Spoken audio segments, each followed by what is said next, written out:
blinding flash of cameras lights up the hands that once held the fate of countless treasures. Rick Harrison, the heart and soul of Pawn Stars. The legendary pawn shop king known across America now faces a life sentence with no chance of parole.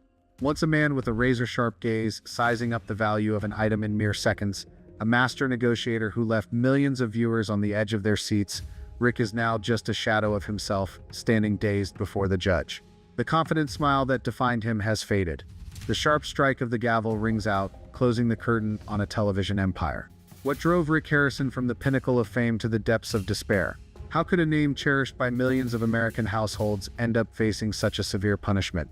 If you're as shocked as we are, dive into the full video to uncover what the FBI discovered in Rick Harrison's mansion. You won't believe. The curtain of night didn't fall with the crack of gunfire or a piercing accusation, but with a subtle ripple in the ledger.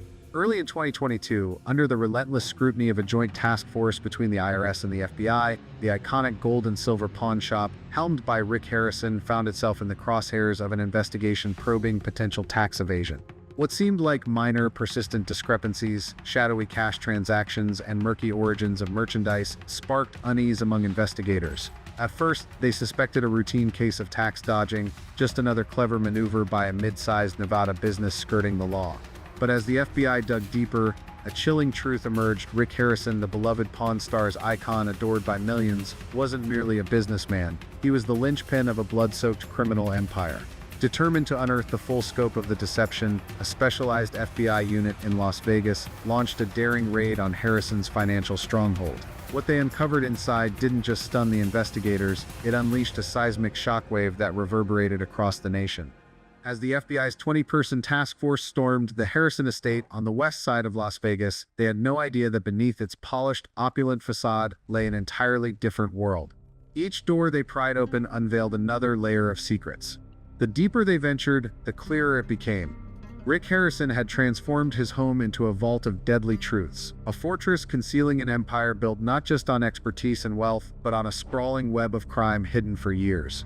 Special Agent Sarah Morales, who led the raid, put it starkly. "In my 15 years investigating artifact crimes, I've never seen anything like this." The first bombshell came in the form of a clandestine chamber designed like a miniature gallery with state-of-the-art humidity and temperature controls, its lighting meticulously calibrated to preserve ancient relics. Behind locked glass shelves sat 47 artifacts of immense value, hailing from civilizations long gone. Initial findings were staggering, at least 18 of them, including a golden Babylonian funeral mask, a royal Persian ceramic vase, and a collection of Byzantine jewelry, matched entries in Interpol's database of treasures looted from conflict zones. But the discoveries didn't stop there. The FBI uncovered a trove of encrypted documents and hard drives exposing a labyrinthine network of transactions tied to intermediaries in Istanbul, Dubai, and Bangkok, infamous hubs for illicit artifact trading. Electronic data from Harrison's devices revealed a covert communication system using anonymous platforms like EncroChat and SkyECC. Messages brimmed with cryptic references, artifact codes, veiled price tags, and enigmatic payment terms like black gold, rice grain, and blood count, slang known in the underworld of illegal antiquities. Harrison wasn't just a dealer, though. He was the mastermind, the nerve center of the operation. The FBI traced 5 covert trips he made to Dubai, Istanbul, and Mexico City, each aligning with the sudden appearance of high-value artifacts.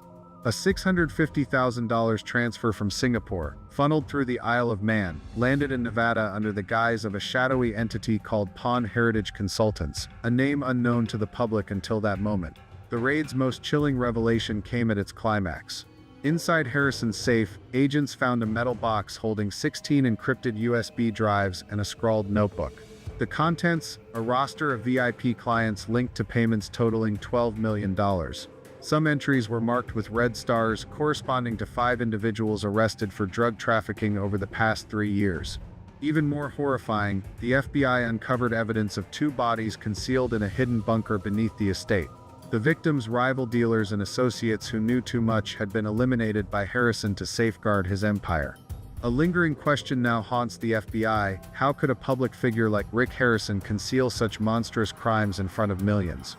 And what drove Rick Harrison, a man who seemingly had it all, with wealth, fame, and the adoration of countless fans, to descend into this sinister abyss of crime?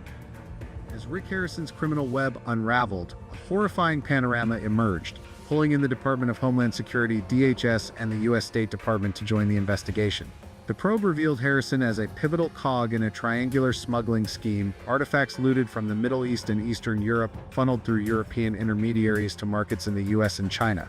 Under the guise of the gold and silver pawn shop, Rick imported illicit relics, laundered them into legitimacy, and sold them through secretive auctions. From 2017 to 2023, he allegedly handled 92 artifacts worth $15 million, ranging from 5th century Buddhist statues to ancient Egyptian manuscripts. One of the most chilling discoveries came from Harrison's personal computer. The FBI cyber team uncovered a hidden file, a predator's log detailing 36 targets worldwide.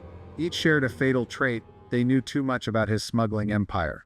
12 names on the list matched 25 bodies found at the estate, preserved in formaldehyde as if the killer viewed them as relics themselves. Dr. Winters, a forensic expert, said with icy precision, "These weren't thrill kills. Every death was a calculated move to shield his multi-million-dollar criminal network."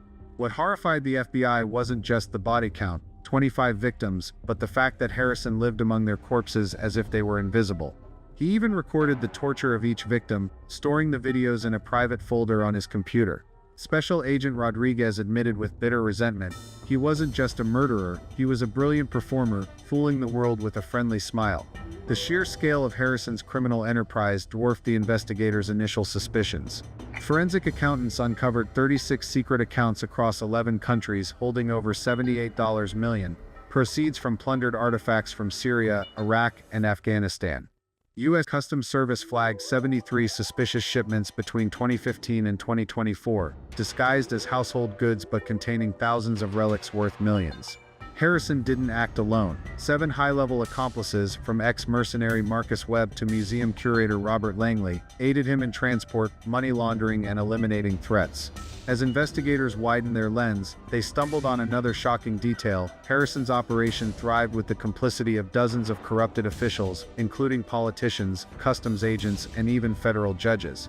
At least 7 high-ranking figures in the political machine had been bribed to ensure his shipments slipped through undetected. Astonishingly, a mysterious figure, known only as Witness X, a key insider in the syndicate, surrendered to authorities in August 2024, delivering critical details about covert deals and the locations of dozens of hidden artifacts. With damning evidence and a pivotal witness in hand, Rick Harrison finally bowed his head and pleaded guilty. In late March 2025, Rick Harrison faced 29 charges including first-degree murder, orchestrating an organized crime network, smuggling artifacts, money laundering, and obstructing justice. The prosecution surged forward after a nearly 3-month investigation involving over 70 federal agents and criminology experts. By then, the truth was undeniable. Rick Harrison was the linchpin of a series of calculated killings at his estate, where the FBI uncovered 25 meticulously hidden bodies, transforming the property into a chilling gallery of death. The initial trial kicked off on September 18, 2024 at the Nevada Federal Courthouse, shrouded in tight security and relentless global media attention. Labeled the trial of the century for reality television, it drew over 200 journalists reporting live from outside the courtroom. Networks like CNN, NBC, and CBS dissected every detail daily. The prosecution's case stood on 3 unshakable pillars: physical evidence from the scene, bodies, journals, victims' personal items, digital records, encrypted messages, secret recordings, internal surveillance footage, and testimony from those who had either traded artifacts with Rick or endured his threats. Nevada's lead prosecutor, Maria Lopez, declared that an insatiable greed and obsession with power had morphed Rick into a monster ensnared in an inescapable spiral of crime. To maintain his facade, Harrison lived a double life. At the gold and silver pawn shop, he carefully directed the production crew to film only legitimate deals, while illicit artifacts were handled discreetly after hours. He enlisted top PR specialists to shape his public image, appearing at charity events with a humble air and fielding interviews with calculated charm. Even his family and the Pawn Stars team were deceived. Rick's wife and children were kept at arm's length from his covert dealings, and his staff saw him as nothing more than a jovial, occasionally eccentric boss. Special Agent Rodriguez remarked bitterly, "He didn't just fool the audience, he betrayed everyone closest to him." After 5 intense weeks of testimony, the 12-person jury delivered a unanimous verdict. Rick Harrison was guilty of first-degree murder for all 25 confirmed victims, alongside charges of smuggling, money laundering, and running a transnational crime syndicate. The sentence: life imprisonment without parole. The court also ordered the seizure of Rick's entire empire, including the estate, the gold and silver pawn shop, international bank accounts, and a multi-million-dollar artifact collection, marking the downfall of a reality TV legend. The fall of Rick Harrison sent shockwaves through the public and the television industry. The Pawn Stars crew was left reeling, grappling with the realization that they'd worked alongside a murderer for over a decade without a hint of suspicion. Rick's family was shattered. His wife fled Nevada, while his children went into hiding, cooperating with investigators to avoid legal fallout. From pawn shop king to criminal monster, Rick's journey is a searing warning about the darkness lurking behind a glittering facade. The trial has concluded, but one question lingers like a shadow. How could someone so beloved conceal such horrific secrets for so long? What do you think about this case? What shocked you the most? Does the sentence fit the crime? Drop your thoughts in the comments below and join the conversation about this jaw-dropping story. Thanks for taking the time to watch. If you found this gripping, don't forget to like, subscribe, and hit the bell to stay in the loop on all our latest updates. See you in the next video.